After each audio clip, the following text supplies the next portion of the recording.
હાય friend, Gujarati cooking ચેનલમાં તમારું સ્વાગત છે। કેમ છો? બધા મજામાં જ હશો। હવે આજે આપણે છોલે ચણાનું શાક બનાવી રહ્યા છીએ, પણ એ અલગ ગ્રેવીથી બનાવીએ છીએ। એમ કે અને એ શાક એવું સરસ બને છે આ ગ્રેવીથી કે આપણને એવું લાગે કે પંજાબીની જે ગ્રેવી બને છે ને, પંજાબી શાકની એવી જ ગ્રેવી બને છે। તમે જુઓ કેટલું મસ્ત ડેલિશિયસ શાક બન્યું છે અને ખાવાનું મન થઈ જાય એકદમ પૂરી સાથે। એટલું સરસ મજાનું શાક બની ગયું છે। મેં અહીંયા પ્લેટિંગ કર્યું છે, અહીંયા મેં થોડી કોથમીર એની ઉપર ગાર્નિશ કરી છે।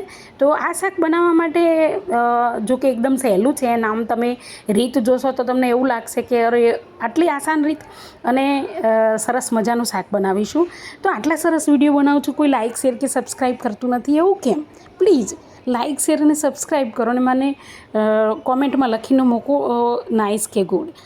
હવે આપણે શાક બનાવવાની શરૂઆત કરીશું। તો છોલે ચણા અહીંયા મેં પહેલેથી બોઇલ કરીને રાખેલા છે।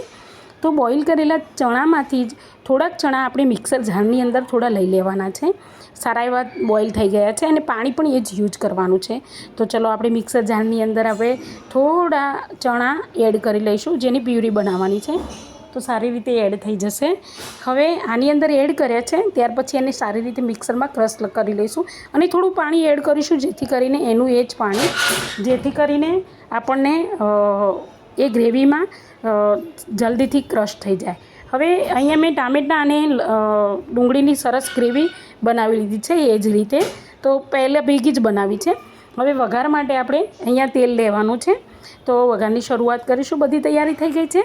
તો હવે વઘારની અંદર સામાન્ય આપણે જીરું અને રાઈ નાખીએ છીએ અને થોડી હિંગ ઉમેરીશું, જેથી કરીને એનો સારો એવો ટેસ્ટ આવે છે। અને ત્યારબાદ આપણે જે પ્યુરી બનાવી છે ટામેટાની અને ડુંગળીની મિક્સ, એ એડ કરવાની છે। તો એ સારી રીતે એડ કરી લઈશું અને એને સારી રીતે ચલાવી લઈશું। તો આપણે સારી રીતે ચલાવી લઈએ એને। તો આ રીતે ચલાવ્યા પછી એવું લાગે કે ઉપર બબલ આવવા લાગ્યા છે। અને હા મિત્રો, એક વસ્તુનું ધ્યાન રહે કે જ્યારે પણ આપણે આ ગ્રેવી નાખીને જે પ્રોસેસ કરીશું ને, એટલે ગેસની ફ્લેમ છે ને મીડિયમ રાખવાની છે। વધારે હાઈ બી નહીં અને વધારે સ્લો બી નહીં, જેથી કરીને આપણને શાક બનાવવાનું સારી રીતે ફાવે। તો અહીંયા લસણની પેસ્ટ છે ને એના પછી મેં એડ કરી છે, એટલા માટે કે પહેલાં એડ કરીએ છીએ ને એટલે લસણ કદાચ બળી જાય કે એની સારી એવી સ્મેલ નથી આવતી, પણ આ રીતે તમે એડ કરશો ને એટલે સારી એવી સ્મેલ આવશે અને બધું લસણનું જે સારી એવી સ્મેલ હોય છે ને એ એબ્ઝોર્વ કરી લે છે આ રીતે ગ્રેવી। તો આવી રીતે ગ્રેવી કર્યા પછી આપણે એની અંદર મસાલા કરવાના છે। તો મસાલાની અંદર મેં અહીંયા બધા મસાલા કર્યા છે। જો આ રીતે બધું તેલ ઉપર આવી ગયું છે, આપણે જોઈએ છીએ। તો હવે એકવાર ચલાવી લઈશું અને ત્યાર પછી સારી રીતે એની અંદર મસાલા કરીશું। તો મસાલામાં એક વસ્તુનું ધ્યાન રાખવાનું છે કે આપણે સ્વાદ પ્રમાણે એમાં હળદર લઈશું। તો પહેલાં હળદર લીધી છે, પછી ધાણા જીરું સારા પ્રમાણમાં લઈશું।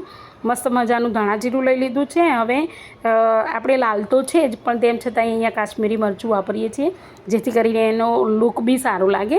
અને મીઠું નાખ્યું છે, એને સારી રીતે એડ કરી લઈ અને બધા મસાલા સારી રીતે શેકાઈ જાય એ રીતે સરસ મજાનું એબ્ઝોર્વ થાય એ રીતે આપણે એડ કરવાનું છે અને આ રીતે સારી એવી ચલાવી લઈશું।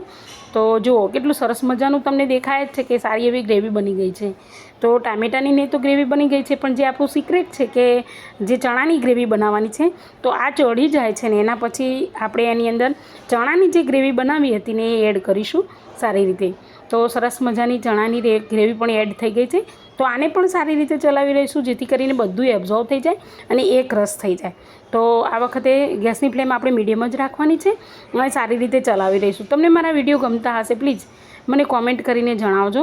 હવે આ ગ્રેવી સારી રીતે મિક્સ થઈ જાય, તમને લાગે છે કે પંજાબી શાક બનાવતા હોય એવી રીતે મસ્ત ગ્રેવી બની ગઈ છે। જુઓ તમે, સારી એવી ગ્રેવી બની જાય ને તેલ આ રીતે ઉપર આવી જશે, એના પછી આપણે એની અંદર ચણાને એડ કરવાના છે। જુઓ કેટલી સરસ ગ્રેવી બની ગઈ છે। ઘણીવાર તલ અને સિંગની પણ તલ અને સિંગનો ટેસ્ટ આવે છે અને આ પ્રોપર ટેસ્ટ આવે છે ચણાનો જ, એટલે આ ગ્રેવી બનાવવી વધારે સારી છે અને સ્વાદિષ્ટ પણ શાક બને છે। તો આપણે હવે એની અંદર ચણા એડ કરીશું। તો ચણા સારી રીતે બધા બોઇલ થઈ ગયેલા એડ કરવાના છે।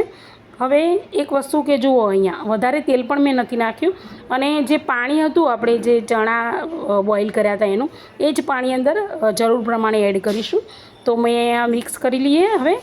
તો સારી રીતે મિક્સ થઈ ગયું છે। હવે એને આપણે થોડીવાર થવા દઈશું। એને થઈ જાય એટલે એકદમ હલાવી લઈએ અને પછી થોડીવાર થવા દઈએ।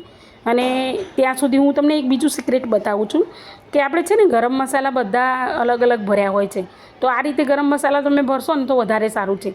જો મેં અહીંયા સોલેનો મસાલો ભર્યો છે, તો સોલેનું ટેગ અહીંયા બનાવી અંદર મૂકી રાખ્યું છે, જેથી ઘણા બધા મસાલા હોય ને તો આપણને તકલીફ ના પડે.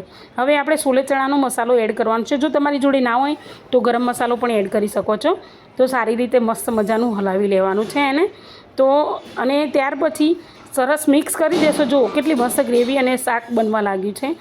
તો હવે આપણે એની અંદર ધાણા એડ કરીશું. જો તમને હું નજીકથી બતાવું કેટલું મસ્ત ગ્રેવીવાળું અને પ્રોપર ટેસ્ટ આવે છે. એમાં સિંગ કે તલનો ટેસ્ટ આવતો નથી અને પ્રોપર મસ્ત ટેસ્ટ આવી જાય છે. તો સારી રીતે આ રીતે કરી અને પછી આપણે અંદર ધાણા એડ કરીશું. એટલી સરસ સુગંધ આવી રહી છે. અને હવે આપણે એની અંદર ધાણા એડ કરી દેવાના છે અને એને ચલાવી અને પછી આપણે થોડીવાર માટે સ્લો ગેસ રાખવાનો છે. અહીંયા મિત્રો સ્લો ગેસ કરી અને પછી આપણે એની થોડીવાર ઢાંકી દઈશું, જેથી કરીને એની સરસ મજાની સ્મેલ આવી જાય. હવે 1 જ મિનિટ ઢાંક્યા પછી તમે જુઓ કે ઉપર સરસ મજાનું તેલ આવ્યું છે, જે વધારે તેલ નથી, માપસરનું છે. હવે એને સારી રીતે હલાવો. જુઓ તમે જુઓ કે કેટલું મસ્ત શાક બનીને તૈયાર છે. પ્લીઝ સબસ્ક્રાઈબ કરવાનું ના ભૂલતા અને કોમેન્ટ કરીને મને બતાવજો કે તમને મારા વિડીયો કેવા લાગે છે અને તમારે આ પછી કઈ રેસીપી જોઈએ છે એ પણ જરા મને કોમેન્ટ કરીને કહેજો. તો ફરી મળીશું આવતા વિડીયોમાં. ત્યાં સુધી રજા.